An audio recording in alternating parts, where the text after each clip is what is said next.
This running wire is a very long one, but I'll read the last paragraph. I hate to bother you, but I thought it was, in sum, we conclude that running trip to Hanoi apparently produced empty basket, except for the maintenance Canadian Channel. B, the government of Canada, probably hoping to come up with a new proposal of its own to pipe into Channel and keep Canadian initiative alive, but we doubt they'll be able to do so quickly. C, the Canadian obviously anxious to hold back the prize of direct running contact with U.S. government officials here in hope of sending him to Washington for discussions with senior department officials from Martin's viewpoint, the Secretary. And D, we believe it would be extremely difficult to provide the government of Canada with convincing reasons to turn off the running trip to Washington. And we think the early visit may provide the simplest way to cap off current unproductive exercise, even though Canadians subsequently continue endeavor to put running ball in air a third time. The only reasonably direct and rapid Ottawa D.C. flight leaves here daily at 7:40 and arrives 10:17. Presumably the earliest timing of trip may therefore be June 22nd, that's tomorrow. Embassy will await instructions from the department before pursuing timing of possible running travel to Washington. That's a summary. Now, here's another pertinent paragraph, too. The DCM, this is what shocks me, and Kreisberg saw Martin this evening at his request and were given general briefing on running mission. Running himself was not present. Instead were present Ralph Collins, Assistant Undersecretary Klaus Goldschlag, Chief of the Far Eastern Division Tom Delworth, Vietnamese desk officer.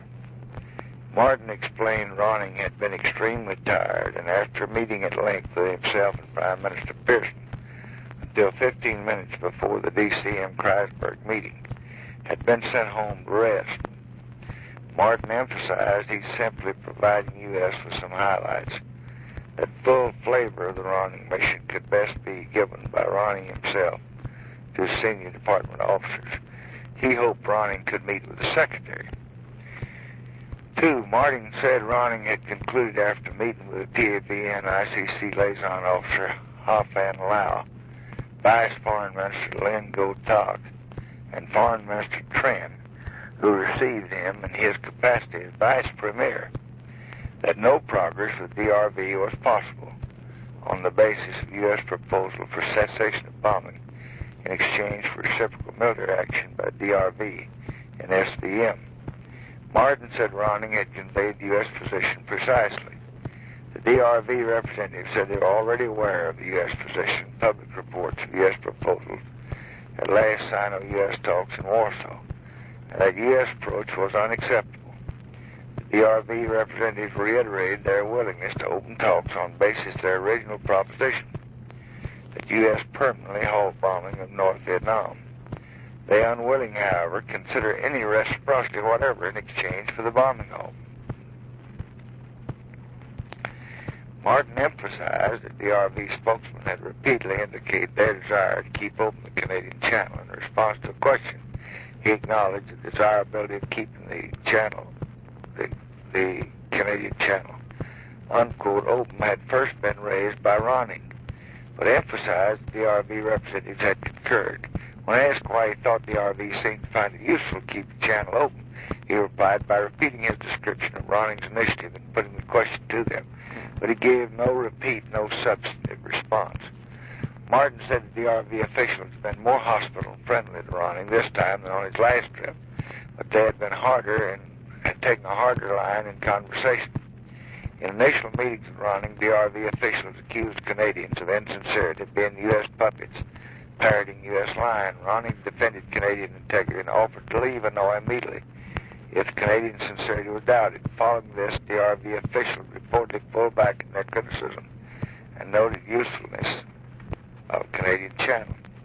The DRV officials put forward no repeat, no new ideas or proposals during Ronning visit.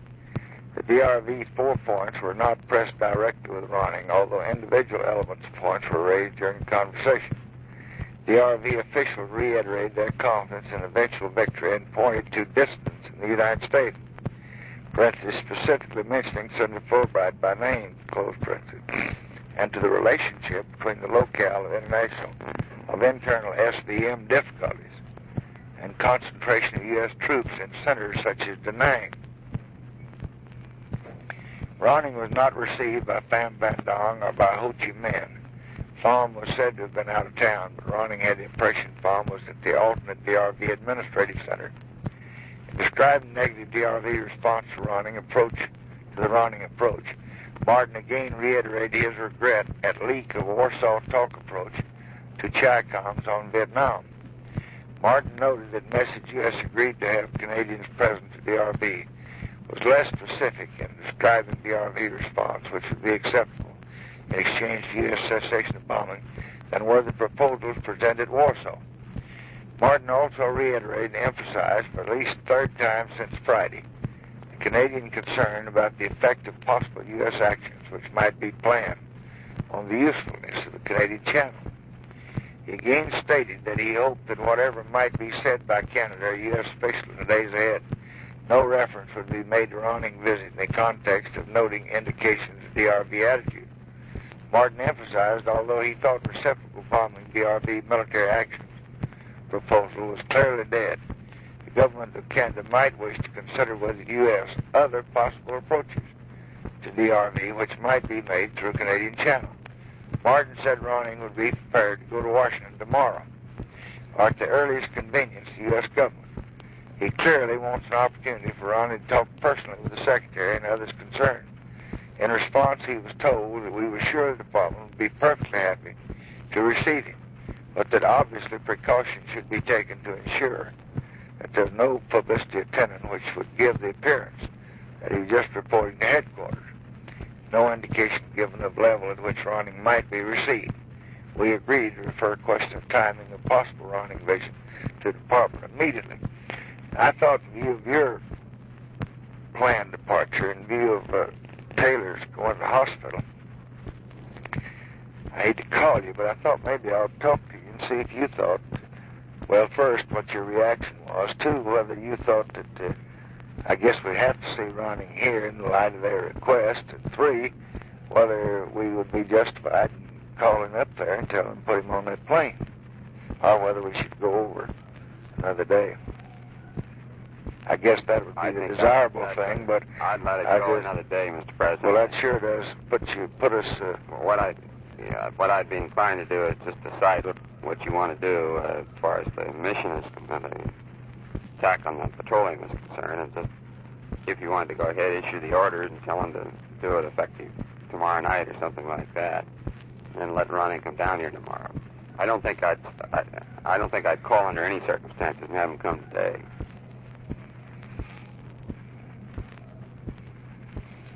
Well, it seems to me that you can't very well go ahead as long as you got this thing in the air this week, can you? Since they're pleading to see the Secretary himself. Well, let's say I'd let them come down tomorrow, but I think what I'd be inclined to do is decide today that we wanted to do that and send out the command order and say effective tomorrow night. You are authorized any time thereafter to do this, and let them go ahead and plan it that way. Then if by any chance anything came up tomorrow, just cancel. But I think it's perfectly clear that it's dead. And I think it's reprehensible conduct on the Canadians' part to handle it this way. They've just been dangling this thing in front of us now for 4 or 5 days. You know, Bob, I had the feeling when we talked the other day that one of our friends might be actually going to contact them and ask them to kind of help delay this thing. It really concerned me. I wonder if there's been any conversation between Goldberg and these people. I doubt it. You do? I doubt it. I really do. But I don't like at all what they're doing. I think it's really disgraceful the way they've handled this, refusing to let him talk in Vientiane or Bangkok, or refusing to give us a cable, or now having stringing it out this way. And not even letting him talk last night. Yeah, and I'm not entirely sure that he ought to come down here. Because looks like to me it would really destroy it, because it looks like he'd be surfaced. Well, yes, and then he'd be reporting to headquarters. And then the press is going to speculate that he had something. That's why he came, and particularly if he goes back. So I'm not at all sure I'd have him come. But in any event, I wouldn't do it today.